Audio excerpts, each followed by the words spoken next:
हिंदू परंपरा के अंदर ये नवरात्रि जो प्रसंग हैं ये तो देवी माँ की उपासना के लिए थे। नवरात्रि पवित्रतम रात्रियां कही जाती है, पवित्रतम दिन कहे जाते हैं। ये आसो जो चैत्र महीने में आती है, ये साधना के लिए, मंत्र साधनाओं के लिए, ब्रह्मचर्य के लिए, सत्व को प्राप्त करने के लिए, इष्ट की सिद्धि के लिए, अंतरतम की शक्तियों को जगाने के लिए, कुछ अच्छा हासिल करने के लिए होती हैं। समझदार हिंदू और समझदार जैन श्रावक श्राविका और समझदार हिंदू और समझदार जैन साधु संत इन दिनों में साधना में बैठते हैं,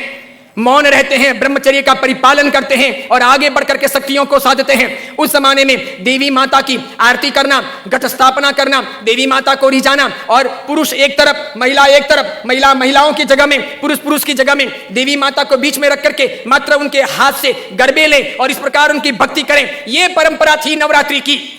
उसके बाद में मात्र गुजराती स्टाइल में डांडिया आए थे, तो बहनें बहनों में खेलती, बीच में देवी माँ की स्थापना की जाती, पुरुष में खेलते और इस प्रकार नौरते रखते, नवरात्रि पालते, खान पान का ध्यान रखते। उन दिनों में कोई शराब नहीं पीता, गुटखे नहीं खाता, चाय तक नहीं पीता, व्यसन नहीं करता, अलग अलग शयन करते, पति पत्नी अलग अलग रहते, ब्रह्मचर्य की साधना करते, संपर्क नहीं करते, शुद्धता प्राप्त करते और इतने सारे भोग विलास की जिंदगी के बीच में, इतने सारे विषय वासनाओं के बीच में कोशिश करते कि कुछ दिन पवित्रता के साथ बिताएं ताकि देवी माताओं के सानिध्य प्राप्त करके हम शक्ति संपन्न बन सके, उनके आशीर्वाद अपनी जिंदगी में फल सकें।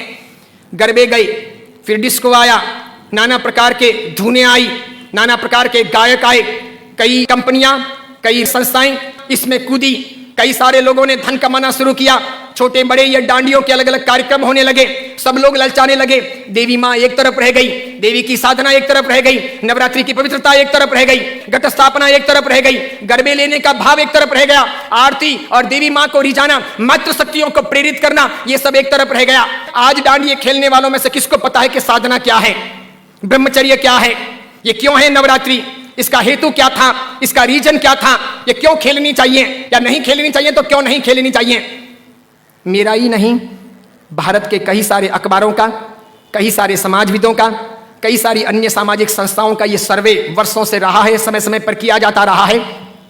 कि नवरात्रि के महीने 2 महीने के बाद में जितने गर्भपात होते हैं उतने गर्भपात बाकी के 11 महीने में नहीं होते। तो ये व्यभिचार नहीं है तो क्या है, ये दुराचार नहीं है तो क्या है, ये जीवन की भ्रष्टता नहीं है तो क्या है। इस बात पर मैं कुछ वर्षों पहले बोला था, अभी किसी ने वो वीडियो वायरल कर दिया और उस वीडियो को लेकर के अखबार ने लिखा। मैंने कहा जो सच है वो सच है कि हम अपनी साधनाओं को बचाएं, बेच ना दें। हिंदू धर्म की परंपरा हो कि जैन धर्म की परंपरा हो, कोई भी उत्सव महोत्सव हो, मैंने समय समय पर यह भी कहा था गणपति अगर हिंदू धर्म के देवता हैं और गणपति के महोत्सव अगर मनाए जाते हैं या उनका आराधन अगर किया जाता है तो उसमें कहीं जुआ नहीं खेलना चाहिए, शराब नहीं पीनी चाहिए, गणपति के नाम पर तमाशे नहीं करने चाहिए, लड़कियों के साथ में नाच गान नहीं होने चाहिए, गणपति लड़कियों को छेड़ने के लिए महोत्सव के तौर पर नहीं आ रहे, लड़कियां अपनी जगह पर हों, पुरुष अपनी जगह पर हों, वहां शराब नहीं पी जानी चाहिए, उनके पैसों का प्रपंच नहीं होना चाहिए, गणपति को सेलेबल नहीं बनाया जाना चाहिए। हिंदू धर्म अगर इन चीजों को नहीं संभालता है तो धीरे धीरे भारतीय संस्कृति का विनाश होगा। सिखों ने अपनी धर्म परंपराओं को संभाला है, मुसलमानों ने अपनी धर्म परंपराओं को संभाला है, ईसाइयों ने अपनी धर्म परंपराओं को संभाला है। उनके जो ओकेशन होते हैं वो दूसरों को इंटरफियर करने नहीं देते, वो उसमें घालमेल नहीं करते। हिंदू और जैनों को इस बारे में सावधानी रखनी आवश्यक है। कल ऐसा ना हो जाए कि पर्युषण महापर्व के दिन आए या आखा तीज का दिन आए या कार्तिक पूर्णिमा का दिन आए और कोई उसे किसी प्रतिष्ठान के नाम पर प्रोजेक्ट कर लें कि चलो अब महोत्सव को इस प्रकार मनाएंगे, उस प्रकार मनाएंगे, तो 25 साल 50 साल के बाद में ऐसा हो सकता है कि हमारी होली की आराधना या हमारे पर्युषण महापर्व की आराधना का रूप रंग बदल जाए। जैसे मैंने नहीं कहा था कि मात्र संगीतकारों को बुला करके हम 9 दिन की भक्ति रख लें, सुबह भी भक्ति, रात को भी भक्ति, ठीक है, और इस प्रकार पर्युषण आगे बढ़ जाए और अच्छी खासी संख्या के अंदर वे आधुनिक संगीतकार आधुनिक धुनों पर बहुत गाएं और नौजवान लड़के लड़कियों को मजा आ जाए, सब वहीं पर जाएं। तो 10 साल 15 साल तक अगर ऐसा चले तो आज एक ने किया, कल दूसरा करेगा, परसों तीसरा करेगा, अब चौथा करेगा, धीरे धीरे साधुओं के व्याख्यान में कोई नहीं जाएगा, पर्युषण महापर्व के प्रवचन एक तरफ रह जाएंगे, कल्पसूत्र जी हवा खाते रह जाएंगे और पर्युषण का रूप बदल जाएगा। ये नहीं हो सकता, ये नहीं किया जाना चाहिए।